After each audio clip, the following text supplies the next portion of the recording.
मित्रों, आज हम जानेंगे श्रीमद् भागवत गीता का 8वां अध्याय महत्व और लाभ क्या है। अर्जुन ने पूछा, है पुरुषोत्तम, यह ब्रह्म क्या है, अध्यात्म क्या है, कर्म क्या है, अधिभूत किसे कहते हैं और अधिदेव कौन कहलाते हैं। हे मधुसूदन, यहाँ अधियज्ञ कौन है और वह इस शरीर में किस प्रकार स्थित रहता है और शरीर के अंत समय में आत्मसंयमी मनुष्यों द्वारा आपके किस प्रकार का जाना जाता है। भगवान श्री कृष्ण ने कहा, जो अविनाशी है वही ब्रह्म दिव्य है और आत्मा में स्थिर भाव ही अध्यात्म कहलाता है तथा जीवों के वह भाव जो कि अच्छे या बुरे संकल्प उत्पन्न करते हैं, उन भावों का मिट जाना ही कर्म कहलाता है।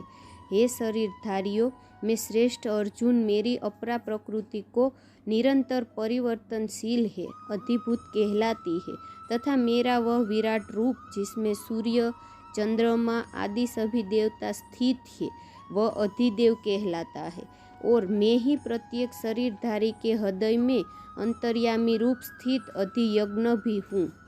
जो मनुष्य जीवन के अंत समय में मेरा ही स्मरण करता हुआ शारीरिक बंधन से मुक्त होता है, वह मेरे ही भाव को अर्थात मुझको ही प्राप्त होता है।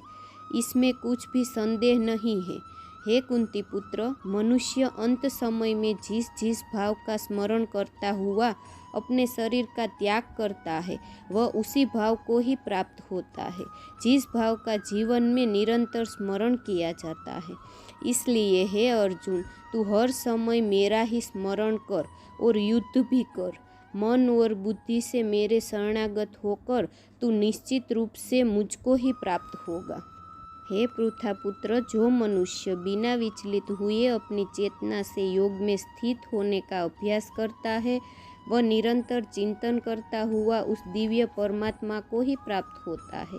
मनुष्य को उस परमात्मा के स्वरूप का स्मरण करना चाहिए जो कि सभी को जानने वाला है, पुरातन है, जगत का नियंता है, सूक्ष्म से भी अति सूक्ष्म है, सभी का पालन करता है, अकल्पनीय स्वरूप है, सूर्य के समान प्रकाशमान है और अंधकार से परे स्थित है।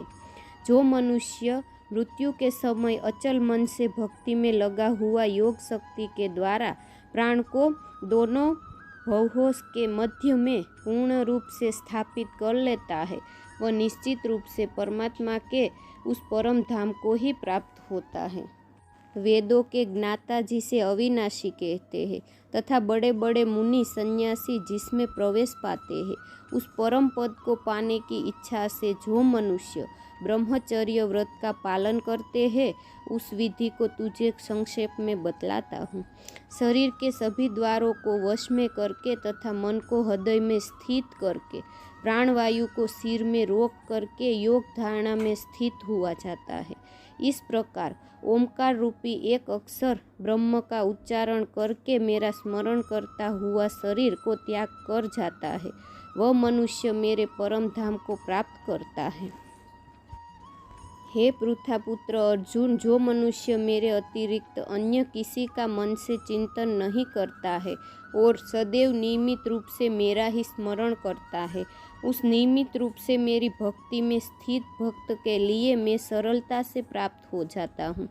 मुझे प्राप्त करके उस मनुष्य का इस दुख रूपी अस्तित्व रहित क्षणभंगुर संसार में पुनर्जन्म कभी नहीं होता है, बल्कि वह महात्मा परम सिद्धि को प्राप्त करके मेरे परम धाम को प्राप्त होता है। हे अर्जुन, इस ब्रह्मांड में निम्न लोक से ब्रह्मलोक तक के सभी लोकों में सभी जीव जन्म मृत्यु को प्राप्त होते रहते हैं, किंतु हे कुंती पुत्र अर्जुन, मुझे प्राप्त करके मनुष्य का पुनर्जन्म कभी नहीं होता है। जो मनुष्य 1000 चतुर्युगों का ब्रह्मा का दिन और 1000 चतुर्युगों की ब्रह्मा की रात्रि को जानते हैं, वह मनुष्य समय के तत्व को वास्तविकता से जानने वाले होते हैं। ब्रह्मा के दिन की शुरुआत में सभी जीव उस अव्यक्त से प्रकट होते हैं और रात्रि की शुरुआत में पुनः अव्यक्त में लीन हो जाते हैं। उस व्यक्त को ही ब्रह्म के नाम से जाना जाता है। हे पृथापुत्र, वही यह समस्त जीवों का समूह बार बार उत्पन्न और विलीन होता रहता है। ब्रह्मा की रात्रि के आने वाले पर विलीन हो जाता है और दिन के आने पर स्वतः ही प्रकट हो जाता है। लेकिन उस अव्यक्त ब्रह्म के अतिरिक्त शाश्वत परम अव्यक्त पर ब्रह्म है। वह पर ब्रह्म सभी जीवों के नाश होने पर भी कभी कभी नष्ट नहीं होता है। जिसे वेदों में अव्यक्त अविनाशी के नाम से कहा गया है, उसी को परम गति कहा जाता है। जिसको प्राप्त करके मनुष्य कभी वापस नहीं आता है, वही मेरा परम धाम है। हे पृथापुत्र, वह ब्रह्म जो परम श्रेष्ठ है, जिसे अनन्य भक्ति के द्वारा ही प्राप्त किया जा सकता है, जिसके अंदर सभी जीव स्थित है और जिसके कारण सारा जगत दिखाई देता है। हे भरत श्रेष्ठ, जिस समय में शरीर को त्याग कर जाने वाले योगियों का पुनर्जन्म नहीं होता है और जिस समय में शरीर त्यागने पर पुनर्जन्म हो जाता है, उस समय के बारे में भी मैं तुम्हें बतलाता हूँ। जिस समय ज्योतिमय अग्नि जल रही हो, दिन का पूर्ण सूर्य प्रकाश हो, शुक्ल पक्ष का चंद्रमा बढ़ रहा हो और जब सूर्य उत्तर दिशा में रहता हो, उन 6 महीनों के समय में शरीर का त्याग करने वाले ब्रह्मज्ञानी मनुष्य को ब्रह्म को प्राप्त करते हैं।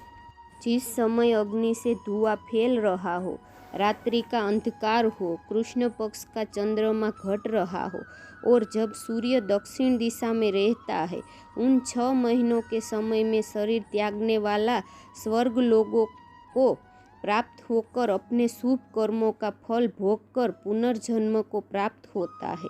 वेदों के अनुसार इस मृत्यु लोक से जाने के 2 ही शाश्वत मार्ग है, एक प्रकाश का मार्ग और दूसरा अंधकार का मार्ग।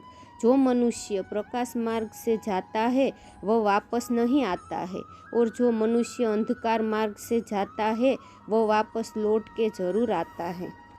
हे पृथापुत्र, भक्ति में स्थित मेरा कोई भी भक्त इन सभी मार्गों को जानते हुए भी कभी मोहग्रस्त नहीं होता है। इसलिए हे अर्जुन, तू हर समय मेरी भक्ति में स्थिर हो।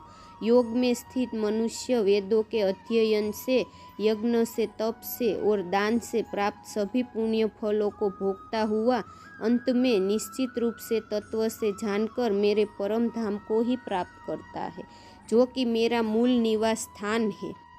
इस तरह श्रीमद् भगवद गीता में भगवान श्री कृष्ण अर्जुन को समझाते हुए ये 8वां अध्याय पूर्ण करते हैं।